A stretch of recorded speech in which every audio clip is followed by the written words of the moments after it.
Ինչ վերաբերում է կոնկրետ այս քաղաքական ուժերին, այո, նրանք ցանկանում են Հայաստանում լինել գուբերնատոր։ Որպեսզի Հայաստանում նրանք լինեն գուբերնատոր, Հայաստանը պետք է լինի գուբերնիա։ Դե Հայաստանը պետություն է, Հայաստանում հնարավոր չէ ունենալ գուբերնատոր։ Դրա համար էլ նրանք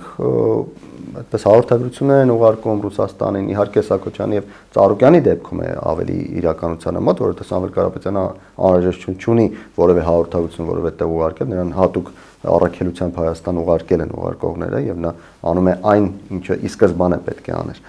Քոչարյանի եւ Ծառուկյանի դեպքում նրանք հաղորդագրություններ են ուղարկում, որ մեզ վրա խաղադրույք կատարեք, մենք համաձայն ենք այդ գուբերնիա դարձնելու եւ գուբերնատոր լինելու դիրքին, առավել ևս որ Քոչարյանը մեկ անգամ եղել է այդ կարգավիճակում։ Վերադառնալով 102-րդ ռազմաբազային, վերջինորեն շատ է հնչում տեսակետ, որ այն արդեն ոչ թե անվտանգության երաշխավոր է, այլ ավելի հստակ եւ ստույգ ռիսկ է։ Հասկանանք ինչ ռիսկի մասին է խոսքը, եթե այս ընտրակաշառքի եւ կամ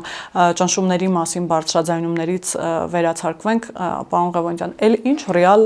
ռիսկ կարող է գեներացնել 102-րդ ռազմաբազան։ Գիտեք, Հայաստանի Հանրապետության դեմ ռազմական գործողություններ կատարելը չեմ կարծում, որ խելամիտ է, որովհետեւ նախ նշեցինք, որ սահման չունի Հայաստանը Ռուսաստանի հետ, այսինքն արտաքին օգնություն սпасել 107 ռազմաբազան չի կարող։ Երկրորդ ռազմաբազայի հնարավորությունները շատ սահմանափակ են, այսինքն եթե Հայաստան պետությունը որոշի ռազմաբազան մեկուսացնել, շատ հեշտությամբ եւ